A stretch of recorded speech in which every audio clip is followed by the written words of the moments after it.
Një milioner fillon të dyshoj se nëna e tij e moshuar keq trajtohet brenda shtëpisë. I maskuar si shofer, ai vendos të hetojë gjithçka në heshtje. Ajo që zbulon është mizore, tronditse dhe e pamundur për t'u injoruar.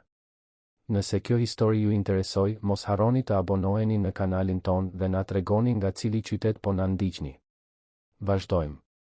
Nata binte mbi Tiranë si një mbulesë e rëndë, duke sjellë me vete heshtjen shqetësuese që vetëm qiellgërvishtësit e njohin. Artan Beka ishte në zyrën e tij në katin e 23, duke parë qytetin që gumëzhinte poshtë, por mendimet e tij ishin larg asaj panorame të ndriçuar. Në moshën 38 vjeçare, ai kishte ndërtuar një perandori në sektorin e teknologjisë, një kompani që kishte ndryshuar mënyrën se si miliona shqiptar lidheshin dhe bënin biznes. Emri i tij ishte në revista, fytyra e tij në kopertinat e gazetave ekonomike dhe opinioni i tij kërkohej në forumet kryesore të biznesit në vend. Sukses, para, njohje.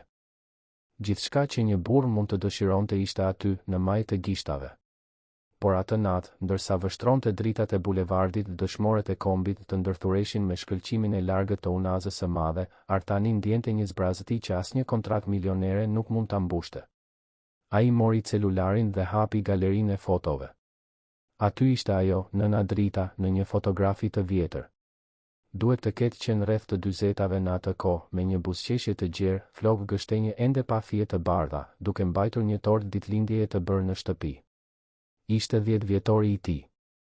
Artani e kujtonte atë ditë me një qartësi therrse. Nëna e tij kishte punuar me 2 turne atë javë, duke qepur rroba në shtëpi pasi kthehej nga fabrika, vetëm për të mbledhur para të mjaftueshme për të blerë përbërësit e tortës dhe një dhuratë të thjeshtë, një makinë me telekomandë që ai e kishte dëshiruar prej muajsh. Ajo kur nuk u ankua. Kur nuk tregoi lodhje para tij. Vetëm buzëqeshi kur ai hapi dhuratën dhe kërceu nga gëzimi. Burimi i atij shqetësimi kishte emër dhe fytyrë. Nëna Drita, nëna e tij, një grua që dikur kishte qenë e fortë dhe e vendosur, tani jetonte nën kujdesin e tij, e dobësuar nga pesha e viteve dhe nga shëndeti që këmbëngulte të përkeqësohej. Ajo ishte transferuar në shtëpinë e tij 2 vjet më parë, kur mjekët e paralajmëruan se të jetonte vetëm nuk ishte më e sigurt. Artani pranoi pa hezituar. Në fund të fundit, ajo kishte sakrifikuar gjithçka për të kur ishte fëmijë, duke punuar në 2 punë që i biri të studionte në shkolla të mira. Tani ishte radha e tij t'ia shpërblente. Dita kur mori nënën e tij nga apartamenti i vogël në komunën e Parisit, ku ajo kishte jetuar për dekada, ishte ende e gdhendur në kujtesën e tij. Nëna Drita qau kur mbylli derën për herë të fundit, jo nga trishtimi që po linte vendin, por nga mirënjohja që kishte një djalë që e mirëpriste. Ajo mbante një kuti të vjetër kartoni, plot me fotografi të vjetra dhe letra të zverdhura.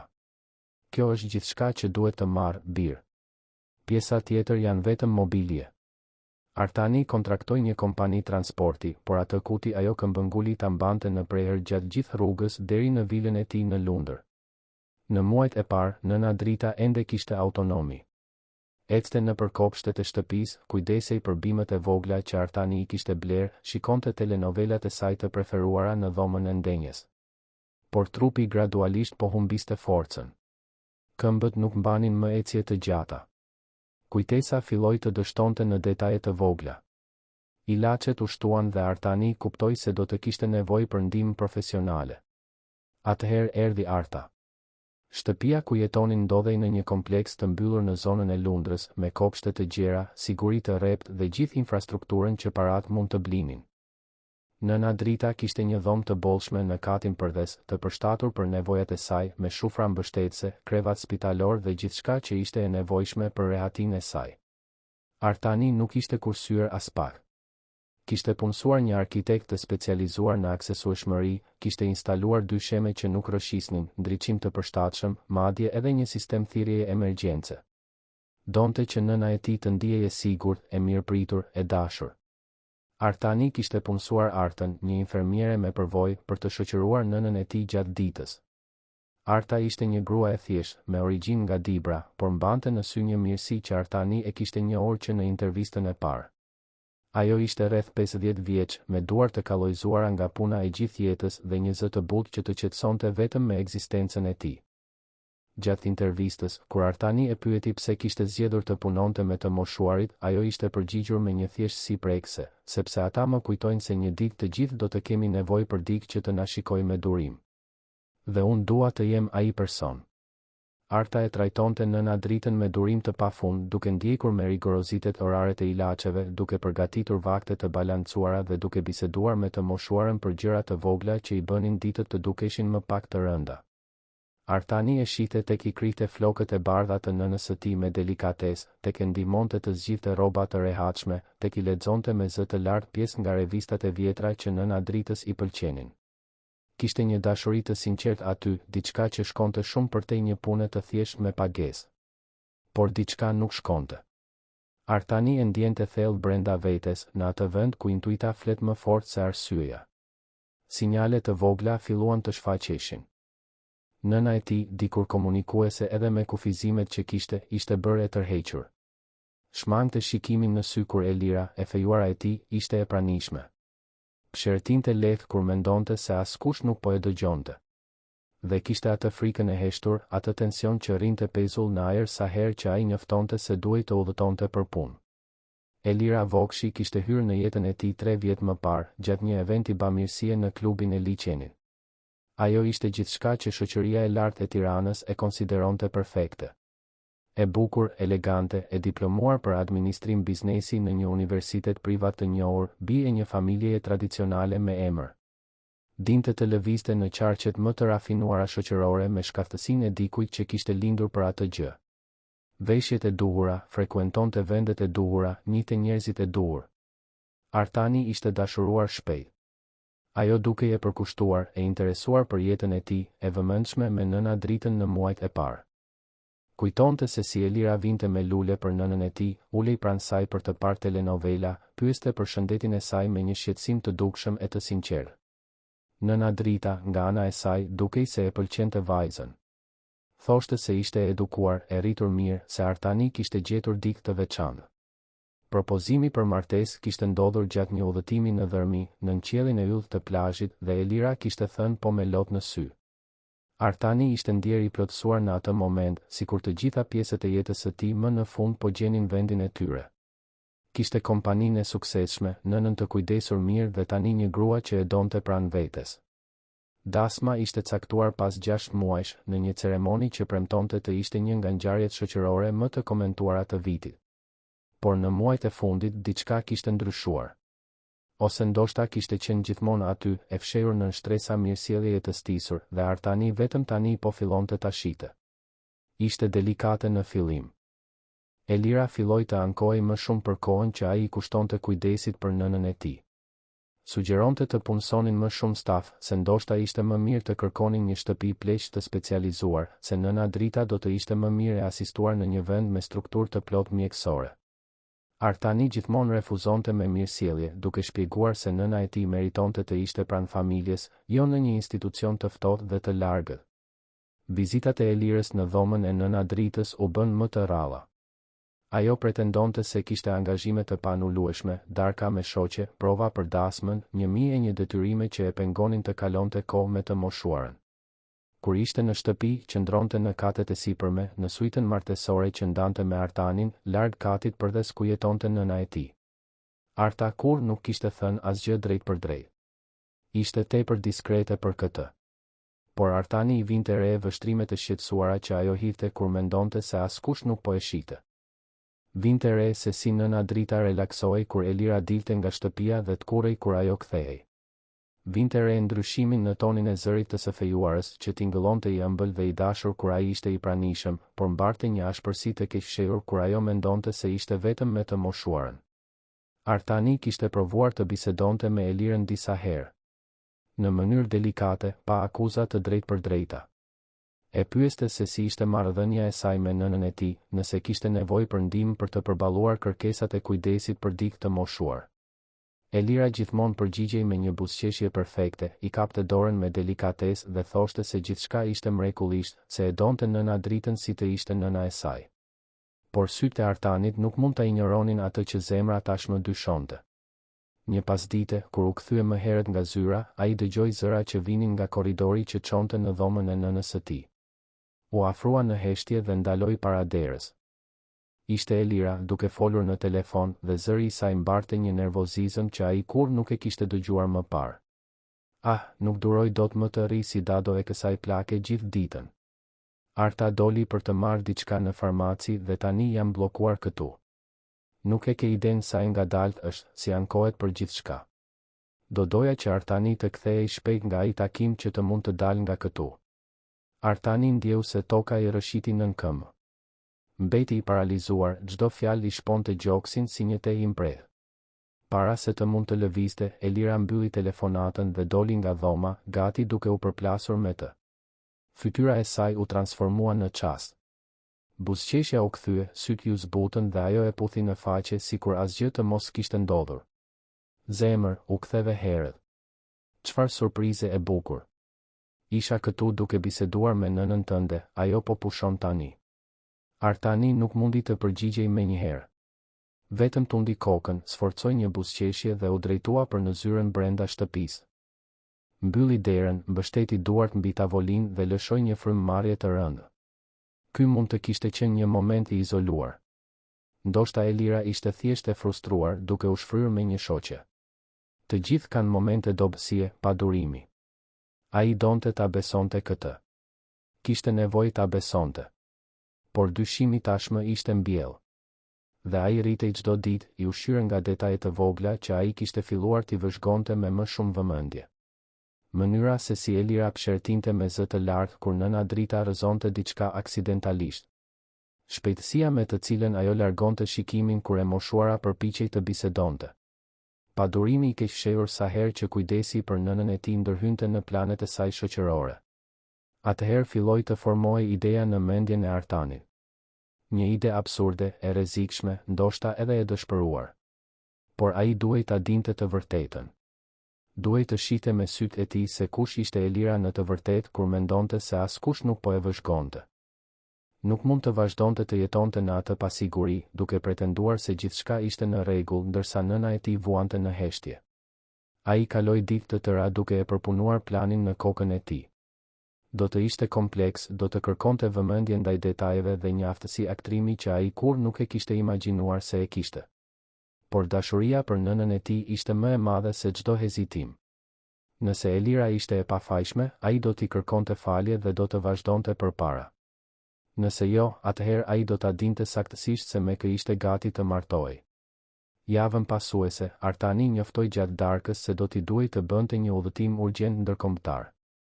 Një takim vendimtar me investitor në Frankfurt, ndoshta duke e zgjatur edhe në Londër. Elira reagoi me entuziazëm, duke sugjeruar menjëherë se do të përfitonte për të riorganizuar disa angazhime shoqërore që i kishin mbetur pesull. Nëna drita vetëm e shikoi të birin me ata sy të lodhur, sikur ta dinte se diçka e vështirë po vinte. Artani filloi përgatitjet publikisht. Dërgoi emaile për udhëtimin, bisedoi në telefon për takime inekzistente, i kërkoi sekretares së tij të organizonte dokumentet e prezantimit. Gjithçka e dukshme, gjithçka e gjurmueshme. Elira ndiqte gjithçka me interes të sinqert, madje e pyeti nëse mund ta shoqëronte, por ai u përgjigj se do të ishte një udhëtim jashtëzakonisht i fokusuar në biznes, pa kohë për shëtitje. 2 ditë para nisjes së supozuar, Artani thiri Besnikun, shoferin e tij personal prej 5 vjetësh, për një bisedë private. Besniku ishte një njeri i besuar, diskret dhe besnik. Artani i shpjegoi se do t'i duhej ta lironte përkohësisht, por se do të merrte një kompensim bujar dhe do të ripunsohej sa më shpejt të ishte e mundur. Besniku, megjithse i habitur, pranoi pa bërë shumë pyetje. I besonte shefit të tij. Në ditën e udhëtimit, Artani doli nga shtëpia me valixhe, dokumente, kostum pa të meta. Elira e puthi te dera, i uroi fat në biznes dhe i bëri me dorë ndërsa makina largohej. Por Artani nuk shkoi në aeroport. Shkoi në një apartament të marrë me qira në mënyrë diskrete te Pazari i Ri, një vend i thjeshtë dhe anonim ku askush nuk do ta gjente. Aty, larg syve të gjithëve, filloi transformimi i tij. Preu flokët në një stil krejtësisht të ndryshëm, më të shkurtër anash, më pak të rregulluar. La mjekrën të rritej për disa ditë, duke ndryshuar formën e fytyrës. Bleu rroba të thjeshta, pantallona jeans, këmisha një ngjyrëshe, atlete diskrete. Studioi qëndrimin, mënyrën e ecjes, mënyrën e të folurit. Artan Beka, biznesmeni I sigurt dhe elokuent, duhet të zhdukej. Në vend të tij do të shfaqej Genti Hoxha, një shofer personal në kërkim të punës. Kompania e jashtme e transportit u kontaktua nga një sekretare fiktive, duke kërkuar një shofer për rezidencën e zotit Beka gjatë mungesës së tij të gjallë. CV-ja e Genti Hoxhës u dërgua me referenca false por bindëse. Intervista u zhvillua me telefon dhe Genti u miratua. Elira mori informacionin se një shofer I ri I përkohshëm do të ishte në dispozicion duke filluar nga ajo javë. Kur Genti Hoxha u paraqit në vilën në Lundër, mëngjesin tjetër, Elira e priti me një mirësjellje të ftohtë. Ajo mezi ja pa fytyrën, duke u fokusuar vetëm në konfirmimin se ai dinte të ngiste mirë makinën dhe e njihte qytetin. Arta ishte gjithashtu aty dhe Genti vuri re lehtësimin diskret në sytë e infermieres kur mësoi se do të kishte dik në dispozicion për të çuar nëna dritën kudo që të ishte e nevojshme. Artani ishte kthyer në shtëpinë e tij. Por si një fantazm, një I huaj në korridoret që ai vet I kishte ndërtuar. Nëna e tij ishte aty, pak metra larg, pa e ditur se I biri po vëzhgonte gjithçka në heshtje. Dhe kështu filloi udhëtimi më I vështirë që ai kishte ndërmarrë ndonjëherë. Udhëtimi për të zbuluar të vërtetën, edhe nëse ajo do të dhimbte më shumë se çdo gënjeshtër. Nata ra përsëri mbi Tiranë. Por këtë herë, Artani nuk ishte në zyrën e tij në majë të një ndërtese biznesi. Ishte në dhomën e pasme të shtëpisë, të destinuar për stafin, I shtrirë në një krevat të thjeshtë, duke dëgjuar tingujt familjar të një shtëpie që tani e vëzhgonte nga jashtë. Dhe për herë të parë pas shumë kohësh, qau në heshtje, duke u lutur që dyshimet e tij të ishin vetëm fryt I një mendjeje paranojake. Por thellë, ai tashmë e dinte se e vërteta do të ishte shumë më e dhimbshme se sa e kishte imagjinuar. Rrezet e para të diellit hynin nga dritarja e vogël e dhomës së pasme, një dhomë që Artani kur nuk e kishte imagjinuar se do ta zinte një ditë. Krevati ishte I thjeshtë, dy sheku tepër I fortë, hapësira e ngushtë krahasuar me suitën e gjerë ku zakonisht flinte. Por asgjë nga këto nuk kishte rëndësi. Ai nuk ishte aty për rehati. Ishte aty për të zbuluar të vërtetën, sado e dhimbshme të ishte. Genti Hoxha u ngrit para orës 6 të mëngjesit, siç ishte rënë dakord. Vesh pantallonat jeans të errëta, bluzën polo blu të errët që e kishte blerë në një dyqan të lirë të tregu I medreses dhe mbathi atletet e zeza pa marrë. U pa në pasqyrën e vogël mbi lavaman. Fytyra që e shikonte ishte e çuditshme, por bindëse. Flokët e shkurtër anash, më voluminoz sipër, mjekrat reditore që e kishte kultivuar me kujdes, qëndrimi pak I kërrusur që kishte adoptuar. Artan Beka ishte zhdukur. Në vend të tij, një burr I zakonshëm, I padukshëm, që mund të ishte në çdo cep të Tiranës. Ai eci nëpër korridoret e shtëpisë me hapa të matur, duke mbajtur syt ulur, duke shmangur çdo kontakt të panevojshëm. Kuzhina tashmë ishte në lëvizje. Fatimja, kuzhinierja që punonte aty prej vitesh, po përgatiste mëngjesin. Ajo e shikoi shoferin e ri me një kuriozitet të sjellshëm, I ofroi një mirëmëngjes të përzemërt dhe I tregoi ku mund të shërbente veten. Artani u përgjigj me një tundje koke diskrete, duke falendëruar me zë të ulët. Duhej të mësoj të ishte I padukshëm, të mos tërhiqte vëmendjen, të ishte thjesht një punonjës tjetër që kryente rolin e tij. Ndërsa pinte kafen e thjesht, pa kokrat speciale të importuara me të cilat ishte mësuar, Artani dëgjonte tingujt e shtëpisë që zgjohej. Hapa në katin e sipërm, ujë që rrite, dyrë që hapeshin e mbylleshin. Elira po zgjohej. Pas pak minutash, ajo do të zbriste, pa të meta si gjithmonë, gati për një ditë tjetër me angazhime shoqërore dhe aparenca të ndërtuara me kujdes. Arta mbërriti saktësisht në orën 7, siç bënte çdo mëngjes. Ajo përshëndeti Fatimen në kuzhinë, mori një filxhan çaj dhe u drejtua menjëherë për në dhomën e nëna dritës. Artani vëzhgonte gjithçka nga larg, fshehurazi. Donte të shihte si ishte nëna e tij, nëse kishte fjetur mirë, nëse ilaçet po bënin efekt. Por duhej të mbante distancë. Çdo afrim I panevojshëm mund të ngrinte dyshime. Përmes derës gjysmë të hapur, ai mund të dëgjonte zërin e butë të Artës duke biseduar me nëna dritën. Mirëmëngjes, nëna drita. Si fjetët? Do marrim ilaçin e tensionit fillimisht dhe pastaj do t'ju përgatis një çaj të ngrohtë ashtu siç ju pëlqen. Përgjigja e të moshuarës ishte tepër e ulët që Artani ta dëgjonte, por toni I dashur I Artës vazhdonte, I durueshëm, mikpritës. Ishte ngushëlluese të dinte se të paktën një person aty e trajtonte nënën e tij me respektin dhe dashurinë që meritonte. Elira zbriti shkallët rreth orës 8:30, e veshur me një kostum sportiv elegant bezh, flokët të mbledhur në një topuz elegant, makijazh i lehtë por i aplikuar në mënyrë perfekte. Ajo kaloi pranë kuzhinës, përshëndeti Fatimen me një buzëqeshje të shpejtë dhe mori vetëm një filxhan kafe të zezë. Nuk e shikoi Gentin. Ai ishte thjesht shoferi i përkohshëm, dikush poshtë nivelit të saj shoqëror. Mirëmëngjes, Fatime. Më duhet makina sot në orën 10. Kam drejt në klub me vajzat e komitetit të festës së bamirësisë. Pastaj kam provën e fustanit në orën 3. Genti, shpresoj ta njohësh mirë qytetin. Nuk i duroj vonesat. Zëri ishte i prerë, autoritar, i mësuar të jepte urdhra dhe të bindej. Artani ndjeu një shtrëngim në gjoks kur dëgjoi atë ton. Kështu fliste ajo kur mendonte se ai nuk ishte i pranishëm. Pa ëmbëlsinë e stisur, pa mirësjelljen e kalkuluar. Vetëm komandë e drejt për drejt, e ftohtë, e largët. Po, zonjë. E njoh mirë. Do të jem gati në orën 10. Artani e mbajti zërin neutral, paksa të nënshtruar, siç pritej nga dikush në pozitën e tij të supozuar. Elira tundi kokën shkurtimisht dhe doli nga kuzhina, duke u ngjitur përsëri për t'u bërë gati. Fatimja pëshertiu lehtë, një pëshertim që mbarte diçka të pathënë dhe u kthye të rregullonte kuzhinën. Artani kuptoi se nuk ishte vetëm ai që ndjente peshën e pranisë së Elirës. Rreth orës 9, Arta solli nëna dritën në dhomën e ndenjes. E moshuara ishte në karrocën e saj me rrota, e mbuluar me një batanie të lehtë pavarësisht vapës që po fillonte të instalohej atë mëngjes nëntori. Sytë e saj, dikur kaq të gjallë, dukeshin të lodhur, por ende mbanin një shkëndim ndërgjegjeje që ja thyente zemrën Artanit. Ai vëzhgonte nga larg, duke pretenduar se po kontrollonte diçka në makinë në garazh, por duke e mbajtur nënën në fushën e tij të shikimit përmes dritares. Arta u ul pranë nëna dritës, rregulloi batanien, i ofroi ujë, bisedoi me zë të ulët. E moshuara buzëqeshi lehtë, duke u përgjigjur diçka që Artani nuk mundi ta dëgjonte prej andej.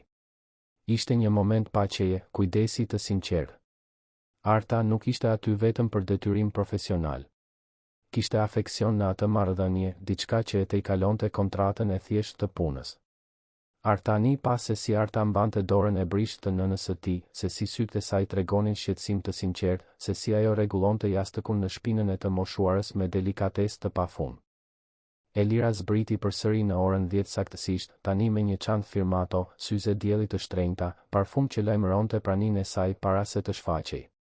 Ajo kaloi pranë dhomës ku ishte nëna drita, hodhi një vështrim të shpejtë dhe të painteresuar dhe u drejtua menjëherë për në garazh. Nuk pyeti se si ishte e moshuara. Nuk i ofroi një mirëmëngjes. Nuk tregoi asnjë interes për mirëqenien e gruas që do të ishte vjera e saj pas pak muajsh. Dallimi midis trajtimit të Artës dhe atij të Elirës ishte i theksuar, i dhimbshëm për t'u vëzhguar. Genti, ecim. Jam vonë. Artani mbylli derën e makinës me kujdes, rregulloi pasqyrat siç do të bënte çdo shofer dhe ndezi motorin. Rruga deri në klubin e liçenit ishte e heshtur. Elira ishte në telefon gjatë gjithë rrugës, duke qeshur, duke thashethemuar, duke planifikuar darka dhe evente. Zëri i saj ishte i gjallë, plot energji. Ishte Elira që shihte bota. Elira simpatike, shoqërore, tërheqëse. Një aktore e përsosur në skenën e jetës shoqërore të Tiranës. Kur arritën në klub, ajo zbriti pa falënderuar fare, vetëm duke e udhëzuar që të kthehej në 2:30 për ta çuar në angazhimin tjetër. Artani e vëzhgoi teksa hynte nga dyert e klubit, duke përshëndetur të njohurit me përqafime të përzemërta, buzëqeshje rrezatuese. Po, ishte një aktore e përsosur. Dhe ai kishte qenë një spektator i verbër për një kohë tepër të gjatë. Gjatë orëve të pritjes, Artani parkoi makinën në një zonë të rezervuar për shofer dhe roje sigurie. Aty, profesionistë të tjerë prisnin shefat e tyre, duke biseduar me njëri tjetrin, duke shkëmbyer histori të përditshme. Njëri prej tyre, një zotëri me flokë të thinjur i quajtur Xhapullumbi, nisi bisedën. Dita e parë këtu, apo jo djalosh? Për kë punon? Për familjen Beka. Jam i përkohshëm ndërsa shoferi zyrtar është me pushime. Ah, Elira. E njoh. Vjen shpesh këtu. E bukur, e sjellshme me kë i intereson. por më vjen keq për të shkretin që do martohet me të. Shefja ime është shoqe me të prej vitesh. Thotë se është gjithçka fasadë. I intereson vetëm statusi dhe paratë. Kam dëgjuar thashe theme se ka edhe një lidhje tjetër paralele. Por kush jam unë të flas, apo jo? Vetëm një shofer. Artani ndjeu gjakun t'i ngri në vena, por e mbajti shprehjen neutrale, vetëm duke tundur kokën sikur të ishte thjesht një thashethem korridori. Xhapullumbi vazhdoi, i shkujdesur, duke komentuar për njerëz të tjerë të klubit, por Artani nuk arrinte më të dëgjonte siç duhet. Fjalët i bënin jehon në mendje. Gjithçka fasadë. Statusi dhe paratë. Një lidhje tjetër. Shenjat kishin qenë gjithmonë aty, vetëm se ai nuk kishte dashur t'i shihte. Ose ndoshta nuk dinte t'i shihte. Në 2:30, Elira doli nga klubi e shoqëruar nga 3 shoqe, të gjitha duke qeshur me zë të lartë, duke mbajtur çanta me blerje. Ajo u bëri me dorë shoqeve, premtoi se do t'i telefononte më vonë dhe hyri në makinë me të njëjtën indiferencë si më parë. Tani do të shkojmë te ateljeja në blok. Dhe mos u vono në trafik, të lutem. Rruga ishte përsëri e heshtur, përveç telefonatave të vazhdueshme të Elirës. Artani ngiste makinën në pilot automatik, mendja i sillej rreth gjithçkaje që po zbulonte. Ishin fragmente të vogla, pjesë të vogla të një puzle që po fillonte të zbulonte një imazh që ai nuk donte ta shihte. Por nuk mund t'i mbyllte më syt. Jo pasi kishte ardhur kaq larg në këtë udhëtim. Prova e fustanit zgjati gati 2 orë. Artani priti jashtë, duke vëzhguar lëvizjen e rrugës, njerëzit që hynin e dilnin nga dyqanet e shtrenjta, jeta që ndiqte rrjedhën e saj normale, ndërsa e tija po përmbysej. Kur Elira më në fund doli, ishte dukshëm e kënaqur, duke komentuar në telefon se si fustani i rinte perfekt, se si dasma do të ishte eventi i vitit. Artani ndjeu një të përzier t'i ngjitej në fy. Ajo dasmë nuk mund të ndodhte. Jo nëse ajo që ai dyshonte ishte e vërtetë. Por ende i duheshin prova konkrete. Duhej të shihte me sytë e tij se si Elira e trajtonte nënën e tij kur mendonte se nuk kishte dëshmitar të kualifikuar, kur mendonte se ishte vetëm në shoqërinë e punonisëve që nuk do të guxonin ta vinin në dyshim. Kur u kthyen në shtëpi, ishte pothuajse ora 6 e mbrëmjes.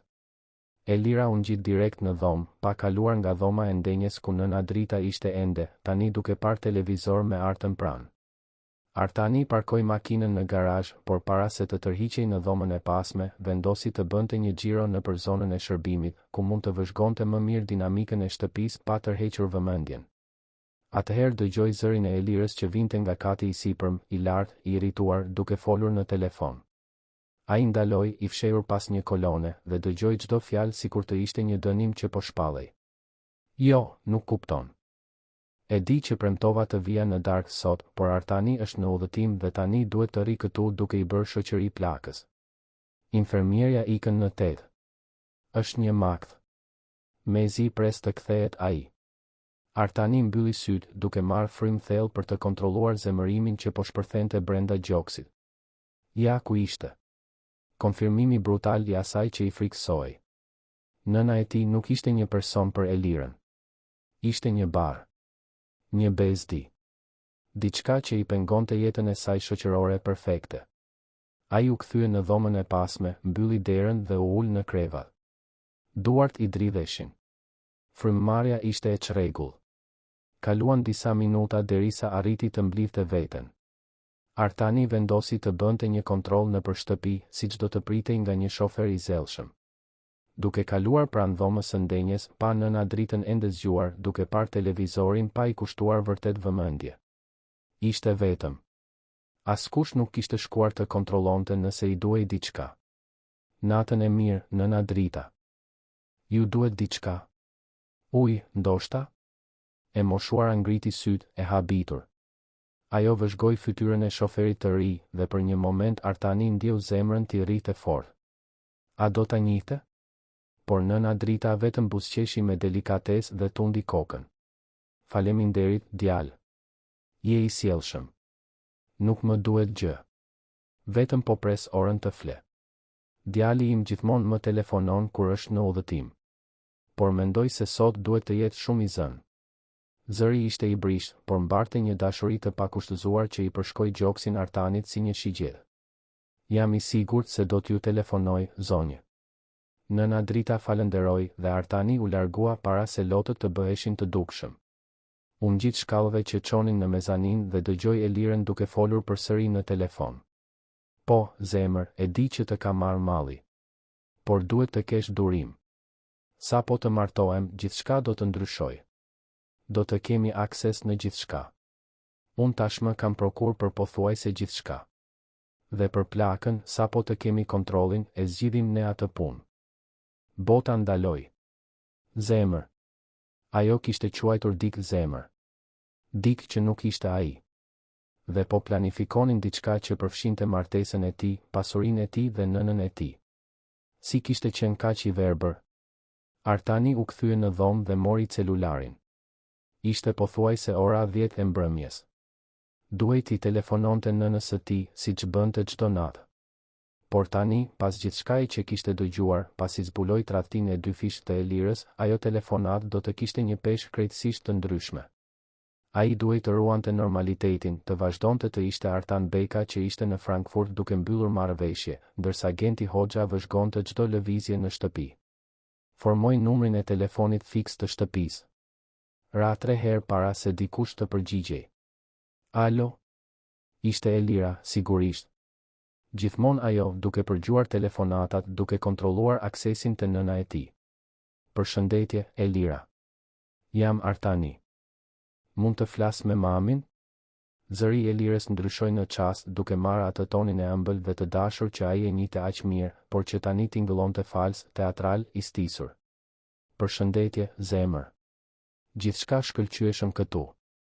Mami yt është shumë mirë. Sa po darkuam bashk, ishte shumë e shijshme. Të kaloj telefonin. Gënjeshtër. Gjithçka gënjeshtër. Artani e dinte se ajo mezi I kishte drejtuar fjalën nëna Dritës gjithë ditën. E dinte se darka e saj kishte qenë me telefonata dhe plane të errëta. Por e gëlltiti zemërimin, mori frym thellë dhe priti. Zëri I nënës së tij më në fund erdhi nga ana tjetër e linjës, I brisht por plot dashuri. Bir? Ti je? Po, mami. Si je? Ke ndonjë dhimbje? Jam mirë, bir. Pa dhimbje sot, fal Zotit. Arta kujdeset aq mirë për mua. Ti je mirë? Po ushqehesh siç duhet. Këto udhëtime më lën me merak. Artani mbylli syt, duke I lënë lotët më në fund të rrjedhin në heshtje. Nëna e tij gjithmonë shqetësohej për të, edhe pse ishte e brisht, edhe pse kishte nevojë për kujdes të vazhdueshëm. Jam mirë, mami. Po kujdesem për veten. Së shpejti kthehem. Të premtoj. Tani duhet të pushosh. Gjumë të ëmbël, shi ëndra të bukura. Edhe ti, bir. Të dua shumë. Edhe unë të dua, mami. Shihemi së shpejti. Artani e mbylli telefonin dhe mbeti ulur në errësirë, telefoni ende në dorë, gjoksi I shtrënguar, fyti I dhimbte. Çdo ditë zbulonte një shtresë të re tradhtie, një faqe të re mizorie. Dhe ai ende kishte ditë përpara, duke vëzhguar, duke mbledhur prova, duke ndërtuar një rast aq të fortë sa të siguronte që Elira kur më të mos I afrohej atij apo nënës së tij. E vërteta dhimbte më shumë se çdo gënjeshtër që mund të kishte dhënë. Por ishte e nevojshme. Ishte e vetmja mënyrë për të mbrojtur atë që donte. Fundjava erdhi duke sjellë me vete një agjend të mbushur me angazhime shoqërore për Elirën. E shtunë në mëngjes dhe ajo tashmë ishte në kuzhinë duke dhënë urdhra, duke organizuar ditën si një generale që planifikon një fushatë ushtarake. Genti do të duhej të ishte në dispozicion nga ora 9 e mëngjesit deri në fund të pasdites. Kishte një event bamirësie në një klub të njohur, pastaj një drekë të zgjatur me shoqe në një restorant në mod në blok, dhe në fund një inaugurim galerie arti. Artani, I maskuar si Genti, dëgjonte gjithçka në heshtje ndërsa pinte kafe në kuzhinën e pasme. Fatimia po përgatiste sanduiqe dhe lëngje për Elirën, por asnjë përmendje nuk u bë për nëna Dritën. E moshuara do të qëndronte në shtëpi, nën kujdesin e Artës gjatë pjesës më të madhe të ditës. Por Arta kishte një vizitë mjekësore të planifikuar për në fund të pasdites, diçka që e kishte përmendur për javësh. Artani e mbante mend këtë në mënyrë perfekte, sepse ai vetë I kishte dhënë leje të mungonte. Ishte një vizitë kontrolli e rëndësishme, diçka që nuk mund të shtyhej. Ajo që Elira nuk e dinte ishte se Artani gjithmonë ruante çdo detaj, çdo informacion mbi kujdesin e nënës së tij. Ishte një zakon që e kishte zhvilluar që kur nëna Drita ishte transferuar në shtëpi. Ai kishte tabela me oraret e ilaçeve, shënime mbi reagimet ndaj ilaçeve, vëzhgime mbi atë që e bënte nënën e tij më rehat ose më të shqetësuar. Tani, ai zakon i përpikt, por rezultonte i dobishëm. Ai e dinte saktësisht se çfarë do të ndodhte. Në mëngjes, para se Elira të zbriste, Artani kaloi pranë dhomës së nëna Dritës.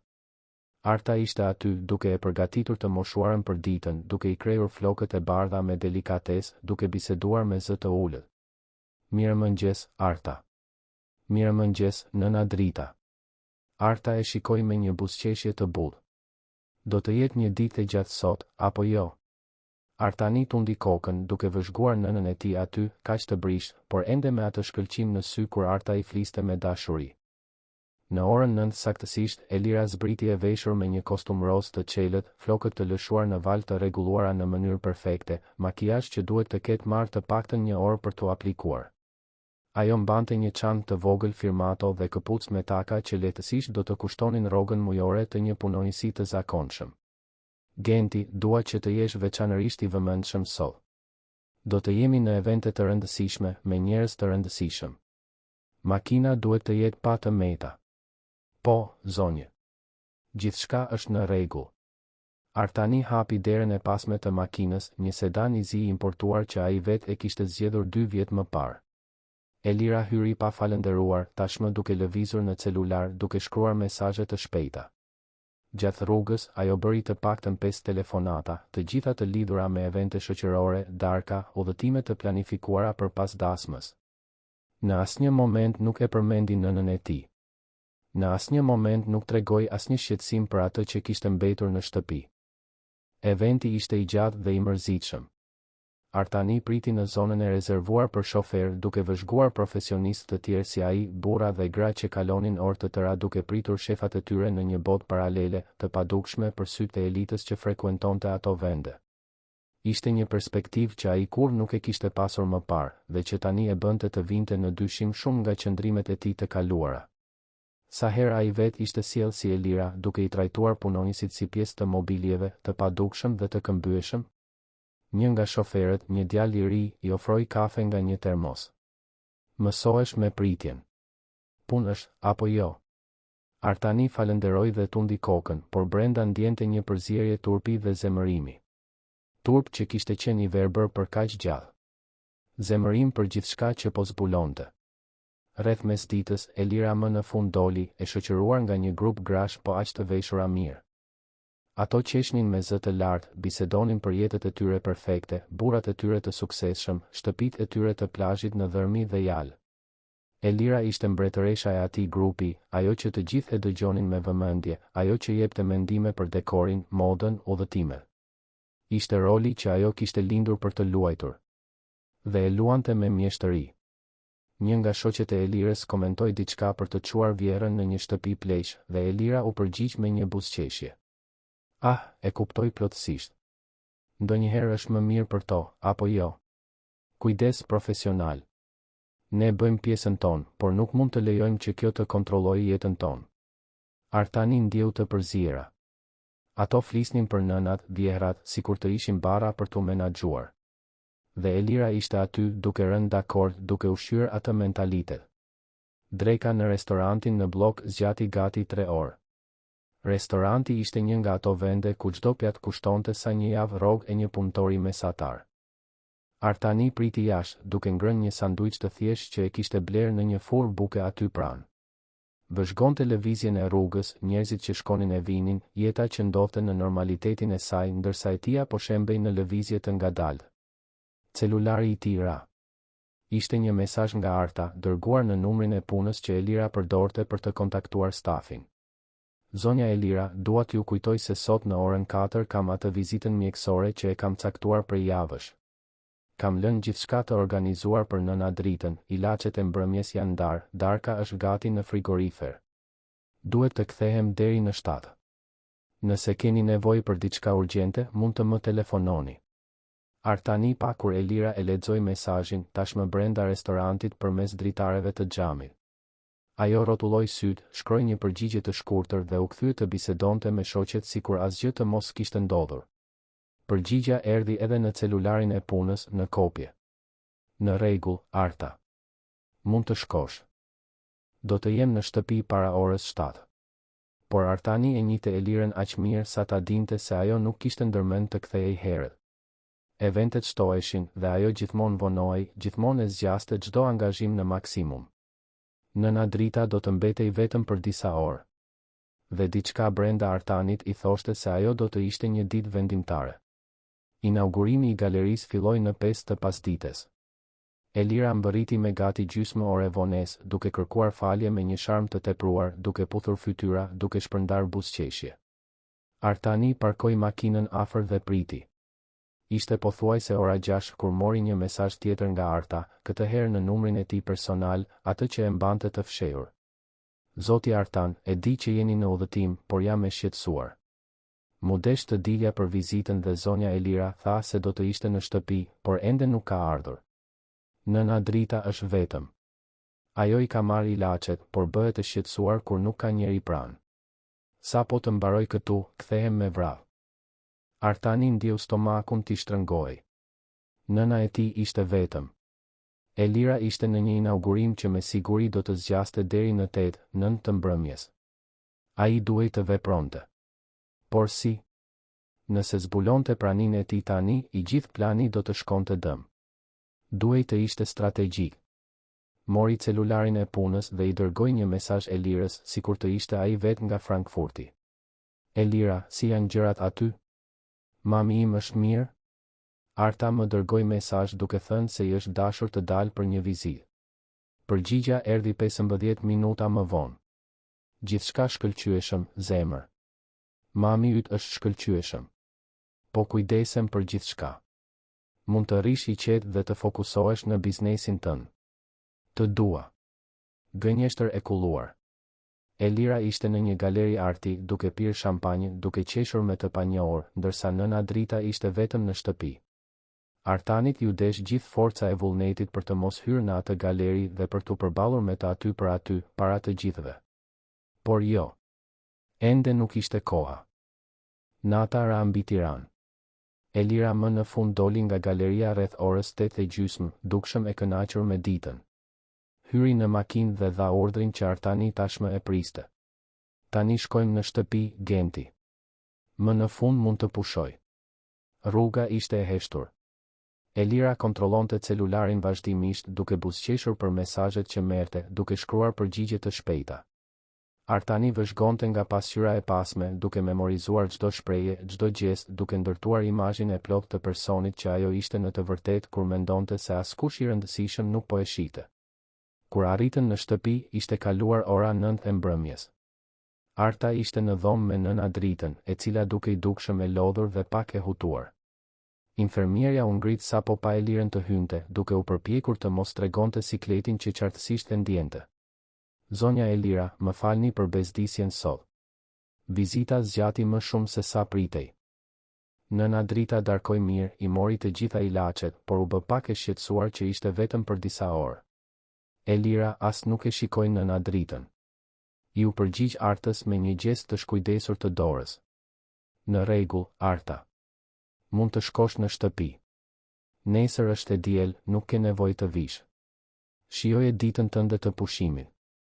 Arta hezitoi për një moment, duke hedhur një vështrim të shqetësuar drejt nëna Dritës, por tundi kokën dhe u largua. Artani vëzhgonte gjithçka nga larg, i fshehur në gjysmë errësirën e korridorit që çonte në garazh. Zemra i rrite fort. Diçka do të ndodhte. Ai mund ta ndjente. Sa po Arta doli, Elira u ngjit direkt në dhomë, duke injoruar plotësisht të moshuarën që qëndronte ulur në dhomë, duke parë në boshllëk me sy të lodhur. Artani u afrua me kujdes. Nëna Drita, ju duhet ndihmë për të shkuar në dhomë? E moshuara e shikoi me mirënjohje në sy. Të lutem, djalë. Jam shumë e lodhur. Ishte një ditë e gjatë. Artani e ndihmoi nënën e tij të ngrihej, duke e mbështetur me kujdes, duke ndier brishtësinë e atij trupi që dikur kishte qenë kaq i fortë. E çoi deri në dhomë, e ndihmoi të rehatohej në krevat, rregulloi jastëkët, e mbuloi me batanien e lehtë. Nëna Drita ja mbajti dorën për një moment. Je shumë i sjellshëm. Zoti të bekoft. Artanit ju desh gjithë forca për të mos u shpërbër aty për aty. Vetëm tundi kokën, i uroj natën e mirë dhe doli nga dhoma me shikimin e turbulluar nga lotët që luftonte t'i mbante. Nëna e tij, kaq e brish, kaq e varur, kaq e vetmuar edhe pse e rrethuar nga njerëz. Dhe gruaja me të cilën ai ishte gati të martohej as nuk e shikonte me një minimum dëmshurie. E diela zbardhi e vrenjtur me atë griun e rënd tipik të Tiranës kur dimri këmbëngul të mos largohet plotësisht. Elira u zgjua vonë, rreth orës 10, dhe njoftoi se do të kishte më shumë angazhime gjatë ditës. Një seancë pilates në studion më të shtrenjtë të zonës, një drekë me shoqe në një hotel me 5 yje, blerje në një qendër tregtare luksoze. Artani, ende si genti, do të kërkojë përsëri. Dhe nëna Drita do të mbetej vetëm në shtëpi, pasi Arta ishte në ditën e saj të merituar të pushimit javor. Orët zvarriteshin me një ngadalësi torturuese. Artani ngiste makinën, priste, vëzhgonte. Elira vazhdonte rutinën e saj si mbretëresh shoqërore, e pavetëdijshme për gjithçka që nuk ishte bota e saj e aparencave dhe kotësive. Çdo e qeshur e saj, çdo koment sipërfaqësor, çdo demonstrim i mospërfilljes së rastësishme për çdo gjë që nuk i shërbente interesave të saj, e gjithë kjo grumbullohej si peshë mbi gjoksin e Artanit. Si nuk i kishte parë të gjitha këto më parë? Si ishte lënë të mashtrohej për kaq gjatë? Ishte pothuajse ora 6 e mbrëmjes kur u kthyen në shtëpi. Qielli ishte edhe më i errët, duke kërcënuar me shi. Elira ishte dukshëm e irrituar me diçka, duke folur ashpër në telefon për një fustan firmato që nuk i kishte dalë ashtu siç donte, për një rroba qepse që nuk i kuptonte udhëzimet, për sa e vështirë ishte të gjeje profesionist kompetent. Zëri i saj ishte i mbret, i paduruar, plot me një përbuzje që Artani tani e njihte si natyrën e saj të vërtetë. Kur hyn në garazh, nëna Drita ishte ulur në karrocën me rrota pranë derës që lidhte garazhin me shtëpinë. Fatimja, e cila kishte ardhur për një turn shtesë të dielën me kërkesë të Artanit kur ai ende planifikonte udhëtimin, ishte pranë saj. Kuzhinierja shpjegoi se nëna Drita kishte kërkuar të vinte aty, se donte të merrte pak ajër, të shite kopshtin anësor që shihej nga garazhi. E moshuara adhuronte të shite bimët, lulet, edhe pse nuk mund të kujdesej më për to si dikur. Elira zbriti nga makina dhe e shikoi skenën me një irritim të keqshehur, sikur prania e thjeshtë e nëna Dritës të ishte një thyrje personale. Fatime, pse është ajo këtu? Duhet të ishte në dhomë, duke pushuar. Nuk është e sigurt të lëviz kështu nëpër shtëpi. Donte të shite kopshtin, zonja Elira. Vetëm për disa minuta. I bën mirë, mjeku tha se. Elira e preu shpjegimin me një gjest të paduruar të dorës. Unë e di se çfarë është më mirë për të, Fatime. Nuk kam nevojë për leksione mbi kujdesin mjekësor. Fatimja uli syt, qartësisht e sikletosur. Artani vëzhgonte gjithçka nga larg, duart të shtrënguara grusht brenda xhepave të pantallonave, nofulla e kyçur. Nëna Drita ishte dukshëm e lodhur, e hutuar, e çorientuar nga mungesa e rutinës së saj me Artën. Sytë e saj endeshin në përhapësirë, duke u përpjekur të kuptonin ku ishte, pse ishte aty, duke kërkuar diçka familjare në atë moment konfuzioni. Elira shikoi përreth me padurim, duke kontrolluar orën në orën e shtrenjtë që mbante në kyçin e dorës. Ajo kishte më shumë telefonata për të bërë, më shumë plane për të konfirmuar, më shumë pjesë për të lëvizur në tabelën e shahut që ishte jeta e saj shoqërore. Prania e nëna Dritës ishte një bezdi, një problem për të zgjidhur shpejt që ajo të mund të vazhdonte me gjëra më të rëndësishme. Atëherë ndodhi. Elira e shikoi Fatimen dhe, me një ftohtësi që i ngriu gjakun Artanit, me një natyrshmëri të frikshme që zbulonte se nuk ishte hera e parë që ai lloj mendimi i kalonte nëpër kokë, tha fjalët që do të ndryshonin gjithçka. Fatime, fute në bagazh. Aty është errësirë dhe qetësi. Do të qetësohet më shpejt ndërsa unë zgjidh disa çështje urgjente. Pastaj e nxjerr unë prej andej. Koha ndaloi. E gjithë bota u duk sikur ngriu në atë çast. Fatimja mbeti e paralizuar, sytë e saj të zgurdulluar nga shoku, e ndarë midis mosbesimit të asaj që sapo kishte dëgjuar dhe frikës paralizuese për të humbur punën, për të mos qenë më në gjendje të mbante familjen e saj, për të bërë një viktim tjetër e sistemit që mbronte të fuqishmit dhe shtypte të pambrojturit. Nëna Drita shikonte përreth, pa e kuptuar plotësisht se çfarë po ndodhte, por qartësisht e frikësuar, syt duke kërkuar diçka, dik që mund t'i shpjegonte se çfarë nuk shkonte në atë moment. Dhe Artani, i fshehur pas makinës, ndjeu diçka të këputej brenda tij. Nuk mundej, nuk do të arrinte, nuk do të duronte ta shite atë në heshtje as edhe për një sekond më shumë. I gjithë planifikimi i kujdesshëm, e gjithë strategjia e përpikt, e gjithë përmbajtja që ai kishte ruajtur për ditë të tëra, e gjithë kjo u shpërb si mjegull në diell përballë mizorisë së ftohtë dhe të kalkuluar të atij sugjerimi. Nëna e tij nuk ishte një objekt.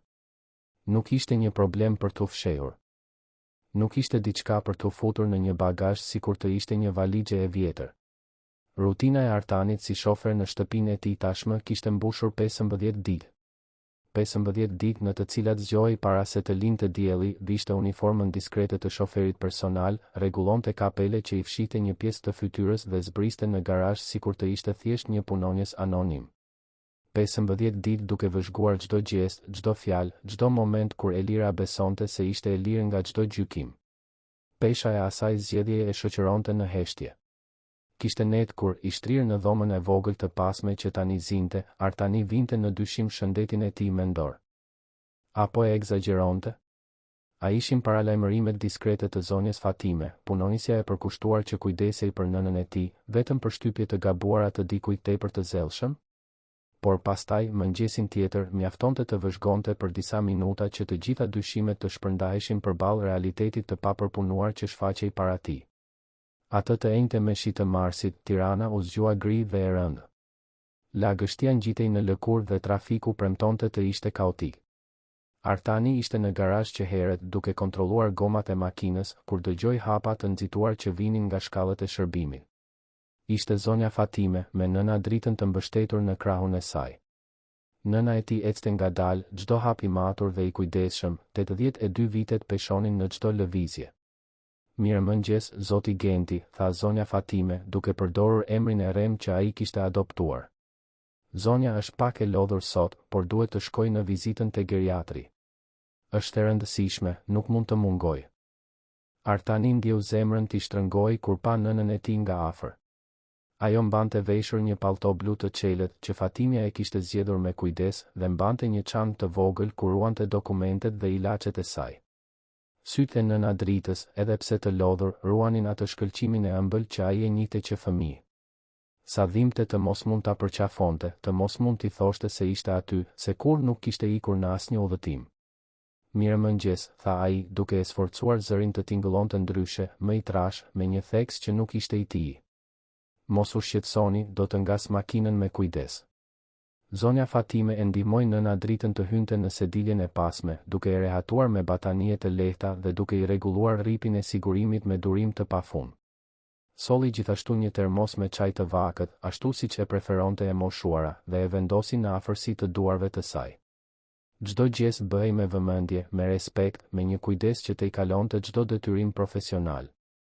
Ndërkohë, Elira zbriti shkallët kryesore të shtëpisë, tashmë duke folur në celular. Ishte pa të meta, si gjithmonë. Flokët të krejur në mënyrë perfekte, makijazh i lehtë por i saktë, veshje firmato që kombinonte sofistikimin me një prekje të rastësishme të kalkuluar. Ajo përfaqësonte saktësisht atë që Artani kishte admiruar kur e njohu, elegancë, inteligjencë, prezencë. Por tani, duke e vëzhguar nga ai kënd i padukshëm, ai shihte plasaritjet në atë fasadë të lëmuar. Fatime, vizita është në 9, apo jo? Pyeti Elira, pa e hequr celularin nga veshi, duke bërë gjeste të paduruara që të mbaronin shpejt. Më duhet makina e lirë deri në mesditë. Kam drejt me vajzat e klubit dhe pastaj do të shkoj në parukeri. Nuk mund të vonohem. Zonja Fatime tundi kokën, por Artani vuri re tensionin në supet e saj. Punonisja e dinte se vizita mund të zgjaste, se do të kishte analiza, se nëna Drita do të kishte nevojë për kohë dhe kujdes.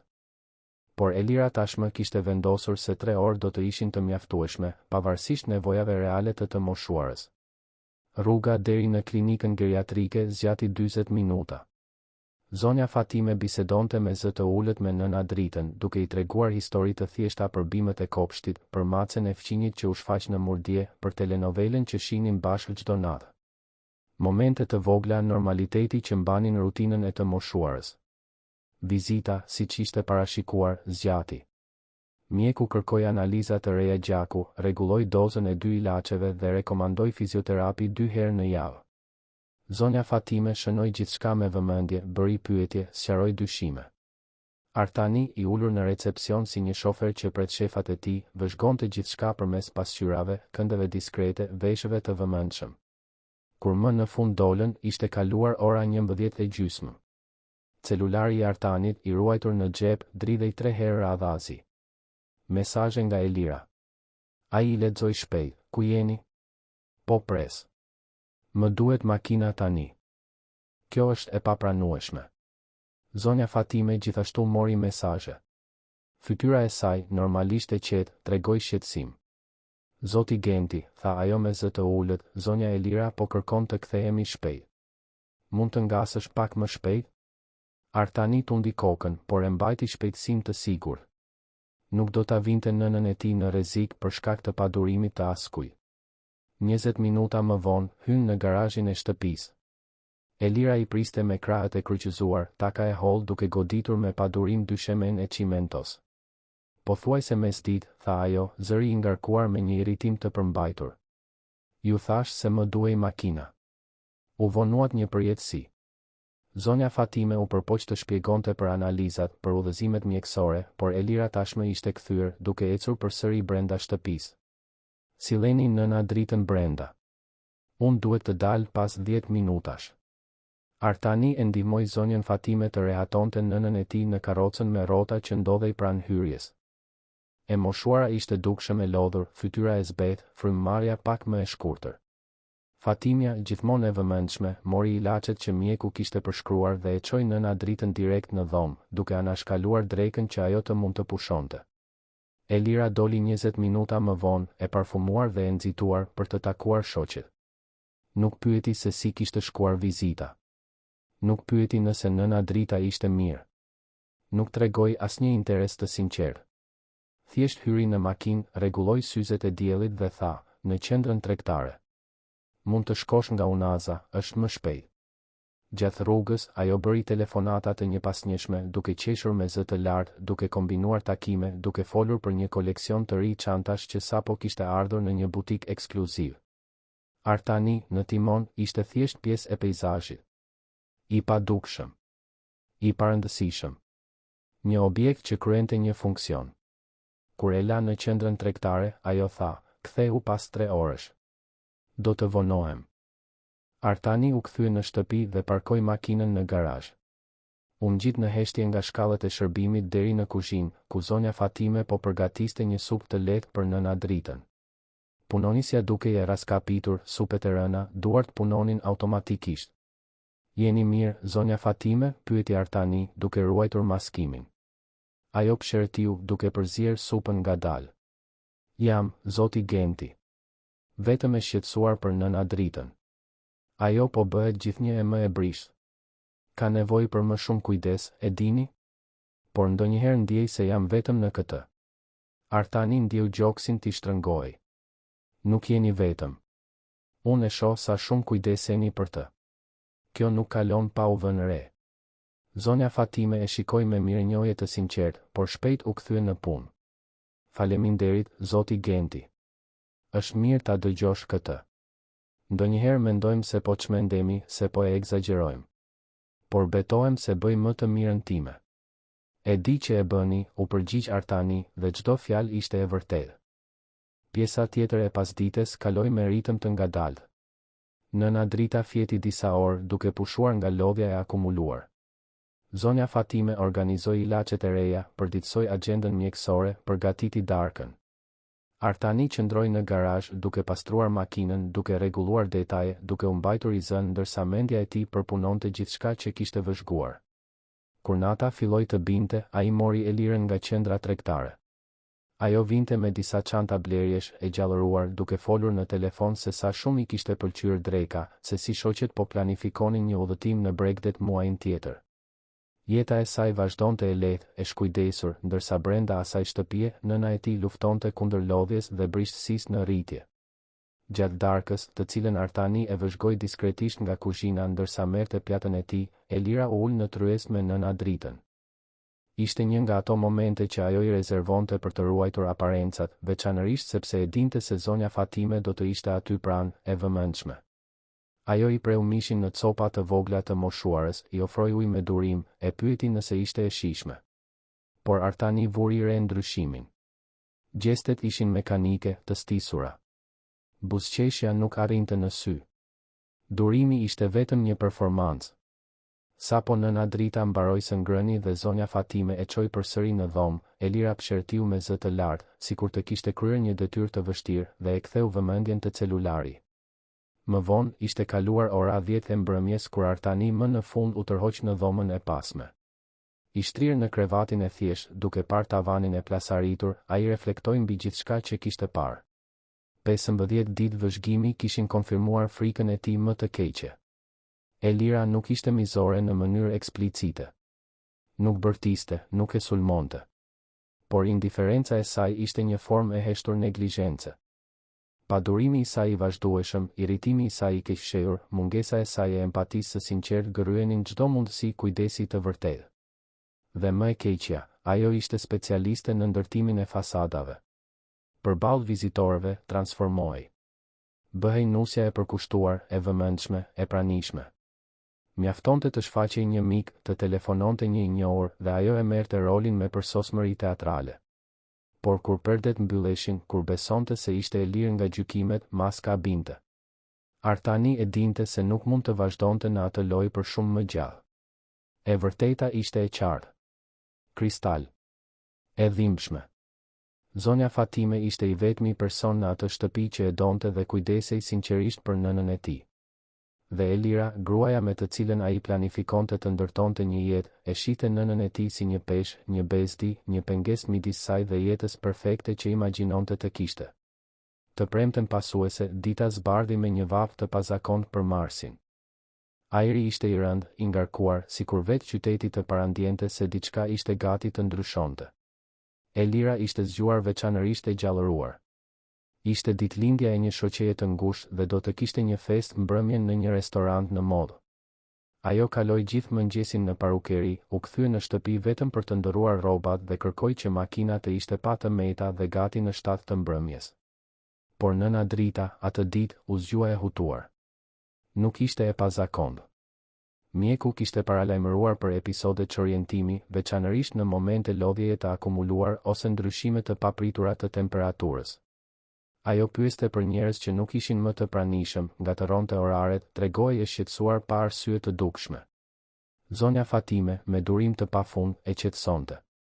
Bisedonte me zë të ulët, i mbante duart, i këndonte këngë të vjetra që nëna Drita i këndonte kur ishte më e re.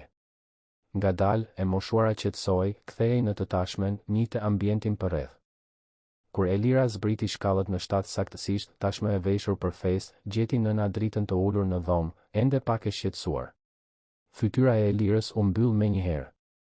Ajo ende kështu është, i pyeti zonjën Fatime, sikur e moshuara të ishte një problem teknik që duhej zgjidhur. Është më mirë, u përgjigj butësisht zonja Fatime. Vetëm ka nevojë për pak më shumë kohë dhe dashuri. Elira rrotulloi syt diskretisht. Më duhet të dal. Festa fillon pas gjysmë ore dhe trafiku duhet të jetë i tmerrshëm. Gjeni ju një mënyrë ta qetësoni. Por pastaj, në një impuls që Artani nuk arriti ta kuptonte plotësisht, Elira ndryshoi mendje. E di çfarë? Do ta marr me vete. Pak ajër i pastër do t'i bëj mirë. Përveç kësaj, disa shoqe të mijat janë kurioze ta njohin. Gjithmonë flas për të. Zonja Fatime hezitoi. Mendoni se është një ide e mirë? Ajo është pak e lodhur sot.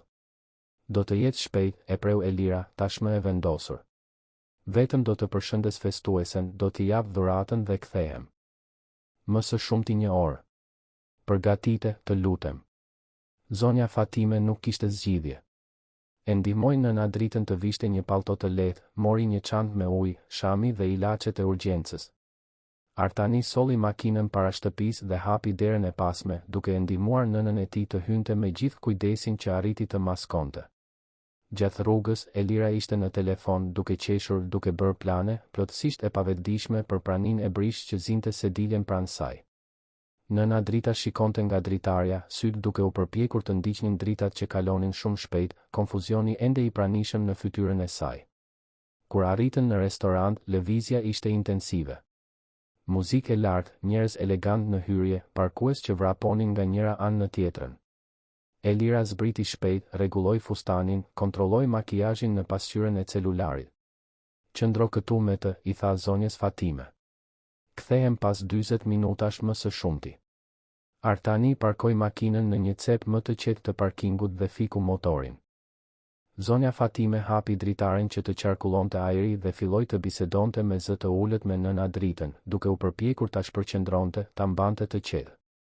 Por e moshuara ishte e shqetësuar, duke pyetur ku ishin, duke dashur të kthehej në shtëpi, duke u ndjerë sikletosur në atë ambient të çuditshëm. 40 minutat u shndërruan në 1 orë. Pastaj në 1 orë e gjysmë. Zonja Fatime u përpoq t'i telefononte Elirës 3 herë, por thirrjet binin direkt në sekretarinë telefonike. Nëna Drita ishte gjithnjë e më e shqetësuar, lodhja duke u bërë e dukshme në çdo lëvizje. Artani, i ulur në sediljen e shoferit, ndjente tërbimin të rritej brenda tij si një valë që nuk mund ta përmbante më. Kur Elira më në fund u shfaq, ishte kaluar ora 10 e mbrëmjes. Ajo vinte duke qeshur, e shoqëruar nga 2 shoqe, të gjitha duke mbajtur gota vere. Ah, njerëz, kjo është vjera ime, e prezantoi me natyrshmëri, sikur të mos kishte lënë një të moshuar të brish duke pritur në makinë për gati 3 orë. Shoqet e përshëndetën nëna Dritën me një simpati sipërfaqësore, bën komente se sa e bukur ishte, se si Elira ishte e përkushtuar në kujdesin ndaj saj. E moshuara, e raskapitur dhe e hutuar, vetëm buzëqeshi dobët, pa energji për t'u përgjigjur. Sapo shoqet u larguan dhe Elira hyri në makinë, atmosfera ndryshoi. Ajo psherti u rënd, e irrituar. Nuk kishit nevojë të më telefononin. Isha në një festë. Nuk mund të përgjigjesha. Zonja Fatime, gjithmonë e respektueshme, u përpoq të shpjegonte. Nëna Drita po lodhej shumë, zonja Elira. Ajo ka nevojë të pushoj. Tashmë po shkojmë në shtëpi, e preu Elira, e paduruar. Nuk ka nevojë të dramatizoni gjithçka. Rruga e kthimit ishte e tensionuar dhe e heshtur. Nëna Drita ishte dukshëm e raskapitur, koka i varej anash, sytë i mbylleshin pa dashje. Zonja Fatime i mbante dorën, duke I ofruar të vetmin ngushëllim që mundte. Kur më në fund arritën në garazhin e shtëpisë, Artani parkoi me kujdes. Zonja Fatime hapi derën e pasme, gati për të ndihmuar nëna Dritën të dilte, por e moshuara ishte aq e lodhur sa mezi lëvizte. Gjymtyrët ishin rënduar, konfuzioni mendor ishte kthyer dhe ajo dukej se nuk e njihte vendin ku ishte. Elira, në vend që të ndihmonte, qëndroi jashtë makinës me krahët e kryqëzuar, pa durimi I stampuar në çdo vijë të fytyrës së saj. Ishte në atë moment që diçka brenda saj u këpull. Frustrimi I akumuluar, bezdia e vazhdueshme, irritimi I të qenit e detyruar të merrej me gjithë këtë shpërtheu në një vendim që Artani kur nuk e kishte imagjinuar se ajo do të ishte në gjendje të merrte. Me një ftohtësi që ngriu ajrin përreth, Elira shikoi bagazhin e makinës dhe pastaj zonjën Fatime. E di çfarë, tha ajo, zëri I ulët por I prerë. Fute në bagazh. Heshtja që pasoi ishte absolute.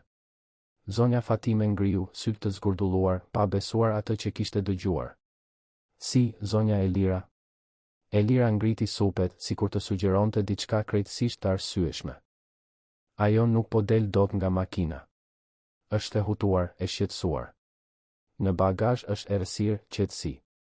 Do të qetësohet më shpejt ndërsa unë zgjidh disa gjëra brenda shtëpisë. Pastaj ti ngjitesh dhe e ndihmon të shkojë në dhomë. Zonja Fatime mbeti e paralizuar, e ndarë midis tmerrit të asaj që po I kërkoi dhe frikës për të humbur punën. Artani, ende I ulur në sediljen e shoferit, ndjeu çdo muskull të trupit të tij të tendosej. Skena shpalosej në lëvizje të ngadalt para tij dhe ai e dinte se kishte ardhur momenti kur nuk mund të qëndronte më në heshtje. Por, zonja Elira, filloi zonja Fatime, zëri I dridhej, kjo nuk është e sigurt. Zonja mund të lëndohet aty brenda. Ajo ka nevojë për ajër, për hapësirë. Elira u mërzit, e irrituar. Mjaft I ndërlikove gjërat, Fatime. Është vetëm për disa minuta. Ajo as nuk do ta kuptoj. Hape bagazhin dhe fute atje. Është një urdhër. Dhe ishte pikërisht në atë çast që Artani kuptoi se nuk kishte më kthim. Maska e Elirës kishte rënë plotësisht, duke zbuluar diçka shumë më të errët se sa ai kishte imagjinuar ndonjëherë. Dhe nëna e tij, gruaja që e rriti, që sakrifikoi kaq shumë për të, ishte gati të trajtohej si një objekt i bezdishëm, e mbyllur në një bagazh sikur të ishte një valixhe e papërshtatshme. Jo. Fjala doli nga buzët e tij para se ai të mund të mendonte. Thjesht jo. Elira u kthye befas drejt tij, e habitur. Si? Artani zbriti nga makina, qëndrimi i tij ndryshoi, zëri u kthye në tonin origjinal, e gjithë farsa më në fund po merrte fund. Thash jo. Askush nuk do ta fus atë në një bagazh. Askush nuk do ta trajtoj nënën time në këtë mënyrë. Kur më? Dhe aty, në dritën e verdhë të garazhit, me zonjën Fatime gojë hapur dhe Elirën që po fillonte të kuptonte se diçka ishte tmerrësisht gabim, e vërteta më në fund ishte gati të shpërthente, duke transformuar përgjithmonë gjithçka që ata njihnin. Heshtja që pushtoi garazhin ishte e dendur, e rëndë, e ngarkuar me një tension që dukej se thithte gjithë ajrin përreth. Elira puliti syt disa herë radhazi, truri i punonte me shpejtësi për të përpunuar atë që sapo kishte dëgjuar. Zëri. Ai zë që e njihte aq mirë, që e kishte dëgjuar gjatë 3 viteve të lidhjes, po dilte nga goja e shoferit të punësuar 15 ditë më parë. E pamundur. Thjesht e pamundur. Por pastaj Artani hoqi kapelen që i fshite një pjesë të fytyrës, drejtoi qëndrimin që e kishte mbajtur të kërrusur gjatë gjithë asaj kohe dhe i nguli syt drejt për drejt në të saj. Sy që ajo i njihte nga afër. Sy që tani e vëzhgonin me një përzierje zhgënjimi, dhimbje dhe vendosmërie të palëkundur. Artan, pëshpëriti ajo, emri i doli nga buzët si një fije zëri e mbytur. Çfarë po bën këtu? Ti je në Frankfurt. Ke udhëtuar para më shumë se 2 javësh. Kur nuk kam udhëtuar, Elira. Ai bëri një hap përpara, duart të palvishme anash trupit. Kur nuk kam dal nga Tirana. Kur nuk kam dal nga kjo shtëpi. Kam qenë këtu gjatë gjithë kohës, duke vëzhguar. Duke parë se kush jeti në të vërtet kur mendon se askush nuk po të shikon. Këmbët e Elirës u duk se u dobësuan. Ajo u mbështet në anën e makinës, mendja i vraponte, duke u përpjekur të kuptonte madhësinë e asaj që po ndodhte.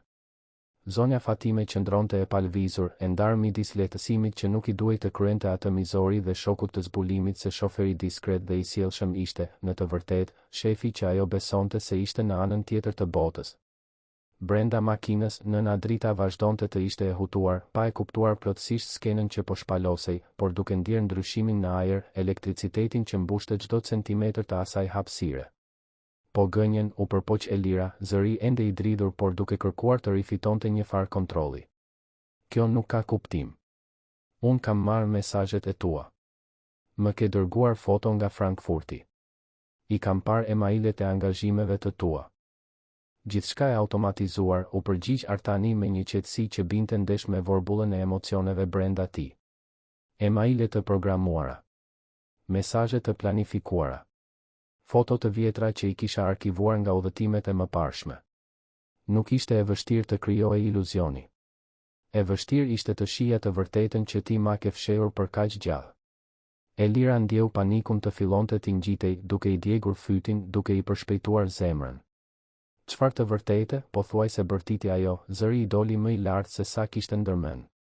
Unë kujdesem për nënën tënde. Unë gjithmonë jam kujdesur për të. Pyet këdo, pyet miqt e tu, pyet këtë duash. Ti inskenon kujdes, e korrigjoi Artani, çdo fjalë dilte e matur, e saktë, therse. Ti performon për kushtim kur ka audiencë. Por kur perdet mbyllen, kur mendon se je vetëm, shfaqet Elira e vërtetë. Elira që psheretin nga padurimi. Elira që e shen nënën time si një barë. Elira që sapo sugjeroi të mbyllnin një të moshuar të brish brenda një bagazhi. Ishte një keqkuptim, u përpoq ajo përsëri, zëri i dëshpëruar tani. Nuk e kisha fjalën fjalë për fjalë. Isha e lodhur, e stresuar, festa ishte e gjatë dhe unë. E kishe fjalën saktësisht për atë që the, e ndërpreu Artani. E pash, Elira. Për 15 ditë, kam vëzhguar çdo gjest tëndin. Çdo pshertim irritimi kur ajo vonohej shumë për të ngrënë. Çdo rrotullim sysh kur kujdesi për të ndërhynte në planet e tua. Çdo moment kur ti shtireshe e duruar para vizitorëve, vetëm për të treguar indiferencë sapo mbetej vetëm. Zonja Fatime, e cila deri atëherë kishte qëndruar në heshtje, më në fund gjeti guximin të fliste. Më falni, zoti Artan. U përpoqa t'ju paralajmëroja. E kuptova se diçka nuk ishte në rregull, por nuk dija si të flisja. Kisha frikë se po e egzageroja, se po isha e padrejtë. Artani u kthye drejt saj me një butësi të sinqertë. Nuk keni egzageruar as pak, zonja Fatime.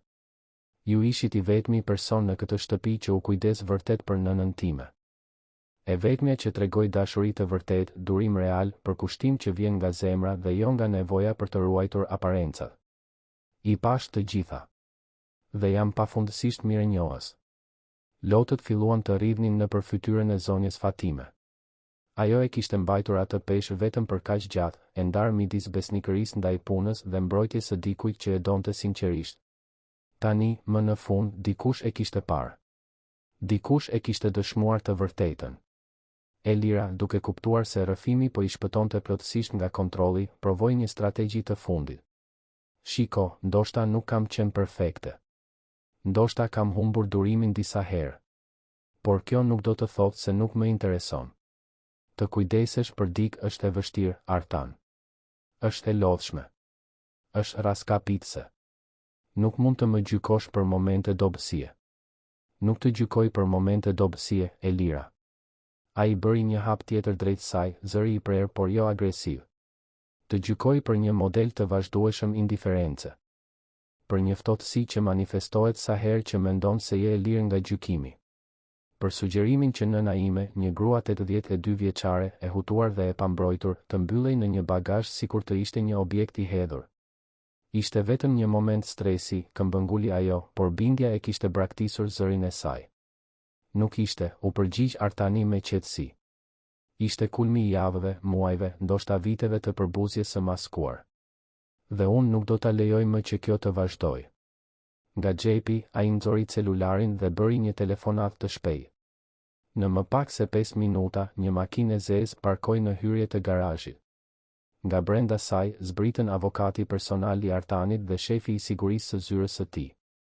Të dy mbanin dosje dhe shprehje serioze. Elira shikoi nga njëri te tjetri, realiteti më në fund po konsolidohej në mendjen e saj. Artan, çfarë po bën? Po I jap fund fejesës son, tha ai me një thjeshtësi të dhimbshme. Por evokoj të gjitha akseset që ti kishe në jetën time, në financat e mia, në pronat e mia dhe po sigurohem që nëna ime kur më të mos ekspozohet ndaj përbuzjes tënde. Avokati hapi dosjen dhe filloi të paraqiste dokumentet. Akti I prishjes së fejesës. Revokimi I prokurave. Anulimi I kartave të kreditit të korporatës. Bllokimi I llogarive bankare të përbashkëta. Çdo letër përfaqësonte një urë që po digjej, një lidhje që po pritej.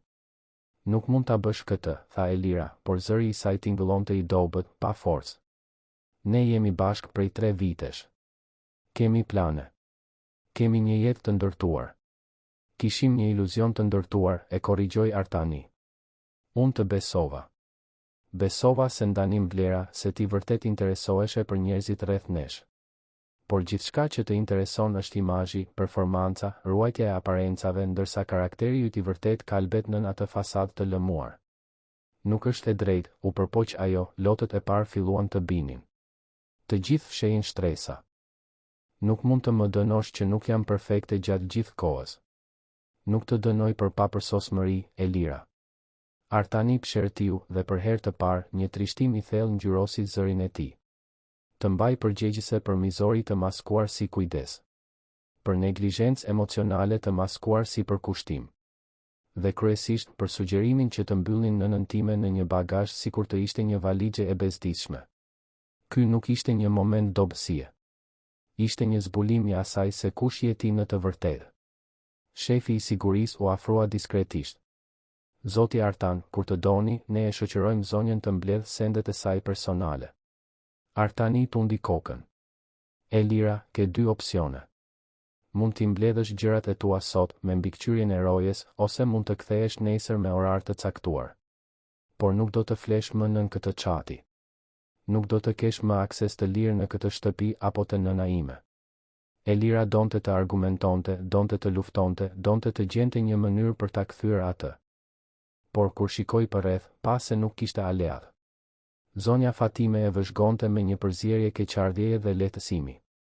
Avokati dhe roja mbanin shprehje profesionale por të prera. Dhe Artani, burri që ajo besonte se e kontrollonte përmes sharmit dhe performancës, ishte i panjohshëm në vendosmërinë e tij. Do t'i marr gjërat e mia tani, tha ajo më në fund, zëri i thyer. Por do të pendohesh për këtë, Artan. Do ta kuptosh se ishe gabim. Nuk do të pendohem, u përgjigj ai butësisht. Për herë të parë pas shumë kohësh, jam absolutisht i sigurt se po bëj gjën e duhur. Elira u ngjit në dhomën kryesore e shoqëruar nga roja, i cili mbajti një distancë respektuese por vigjilente. Për 40 minuta, ajo mblodhi rroba, këpucë, bishuteri, objekte personale. Gjithçka që kishte grumbulluar gjatë 3 viteve të lidhjes tani zinte vend në 3 valixhe të mëdha. Kur zbriti për herë të fundit, Artani ishte në dhomë, i ulur pranë nënës së tij. Nëna Drita, tashmë e mjekuar dhe më e qetë, pushonte në divan me kokën të mbështetur në shpatullën e të birit. Ajo nuk e kuptonte plotësisht se çfarë kishte ndodhur, por ndjente ndryshimin në ajër. Ndjente siguri. Ndjente dashuri. Elira ndaloi për një moment te dera e dhomës, duke vëzhguar atë skenë. Për herë të parë, ndoshta, ajo pa se çfarë kishte humbur vërtet. Jo paratë. Jo statusin. Jo jetën e rehatshme. Por mundësinë për të qenë pjesë e diçkaje reale, për të ndërtuar lidhje të sinqerta, për t'u dashur për atë që ishte vërtet dhe jo për rolin që luante. Por ishte tepër vonë. Zgjedhjet ishin bërë. Pasojat po trokisnin në derë. Roja vendosi valixhet në makinën e zezë dhe i hapi derën e pasme. Elira hyri pa thënë asnjë fjalë. Makina u nis duke u zhdukur nëpër rrugën e heshtur, duke marrë me vete 3 vjet histori që tani dukeshin aq të brishta sa një iluzion në mjegull. Brenda shtëpisë u vendos një heshtje tjetër. Nuk ishte heshtja e tensionuar e mëparshme, e ngarkuar me gënjeshtra dhe performanca. Ishte një heshtje lehtësimi. E të marrurit frym thellë pas një stuhie. E të qenit më në fund i vërtet. Zonja Fatime përgatiti çaj për të gjithë. Artani qëndroi pranë nënës së tij, duke i mbajtur dorën, duke i përshpëritur fjalë ngushëllimi. Avokati organizoi dokumentet, duke siguruar që gjithçka ishte ligjore dhe e mbrojtur. Roja kontrolloi të gjitha bravat dhe kodet e sigurisë, duke siguruar që nuk do të kishte akses të paautorizuar. Më vonë atë natë, kur nëna Drita më në fund fjeti në paqe, Artani e gjeti veten vetëm me zonjën Fatime në kuzhinë. Gruaja po përgatiste një çaj kamomili, duart punonin automatikisht pas një dite raskapitse. Zonja Fatime, filloi ai, duke hequr plotësisht çdo mbetje të maskimit që kishte mbajtur. Dua t'ju falenderoj. Jo vetëm që u kujdeset për nënën time me kaq shumë dashuri, por që patët guximin të më paralajmëronit kur kuptuat se diçka nuk ishte në rregull. Shumë njerëz do ta kishin injoruar, do të ishin shtirur se nuk shinin. Por ju jo. Ju luftuat për të edhe kur ishte e vështirë. Lotët ju kthyen në sy zonjes Fatime. Unë e dua nëna Dritën, zoti Artan. Ajo më trajton me dashuri, më respekton, më beson. Si mund të mos e mbroja? Artani ndjeu gjoksin t'i shtrëngoi. Këtë bën dashuria e vërtet, apo jo? Nuk ka nevojë për audiencë. Nuk ka nevojë për njohje. Thjesht vepron sepse është gjëja e duhur për t'u bërë. Zonja Fatime tundi kokën, duke fshirë lotët me anën e dorës. Po ju, zoti Artan? Si po ndiheni? Ai u vonua të përgjigjej, duke përpunuar pyetjen. I trishtuar për atë që mund të kishte qenë. I lehtësuar që e zbulova para se të ishte tepër vonë. Por kryesisht i vendosur të mos lejoj më kurrë që aparencat të më verbojnë ndaj të vërtetës. Nëna ime meriton më mirë. Dhe unë gjithashtu. Në ditët në vijim, shtëpia kaloi nëpër transformime të heshtura, por të thella. Artani punsoi një ekip mjekësor të specializuar për të ndjekur nënën e tij nga afër. Instaloi pajisje që do t'i lehtësonin lëvizshmërinë. Riorganizoi dhomat që gjithçka të ishte më e aksesueshme dhe e rehatshme. Zonja Fatime mori një rritje të konsiderueshme rroge, përveç përfitimeve që njinin vlerën dhe përkushtimin e saj. Artani gjithashtu punsoi një ndihmëse për ta ndihmuar, duke siguruar që ajo të mos mbingarkohej. Por më të rëndësishme se ndryshimet fizike ishin ato emocionale. Artani filloi të kalonte më shumë kohë në shtëpi, duke punuar nga distanca sa herë që ishte e mundur. Hante drejt me nënën e tij, shite telenovela pranë saj, bisedonte për kujtime të vjetra, krijonte kujtime të reja së bashku.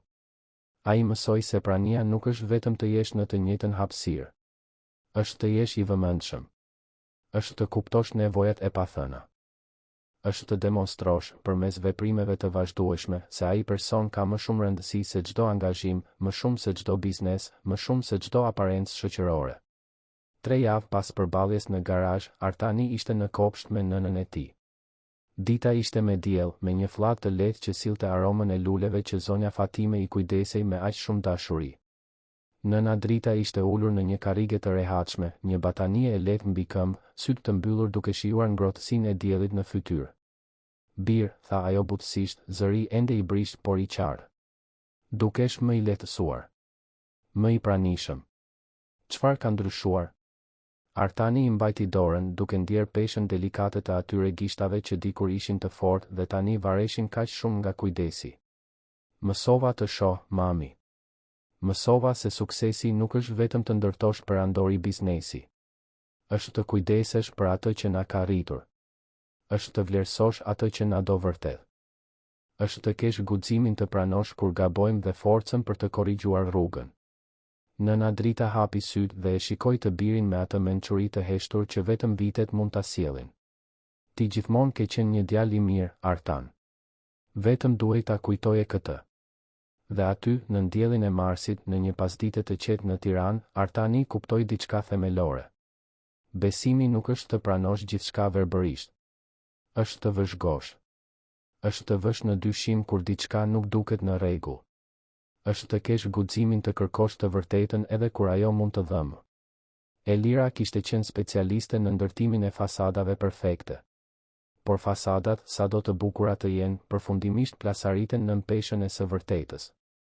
Dhe kur kjo ndodh, ajo që mbetet është zgjedhja, të rindërtosh mbi baza të rreme ose të fillosh nga e para me themele të ndershme. Artani zgjodhi ndershmërinë. Zgjodhi nënën e tij. Zgjodhi njerëz që donin pa pasur nevojë për audiencë. Dhe në këtë zgjedhje gjeti një paqe që gjithë suksesi profesional kur nuk kishte arritur t'ia sillte.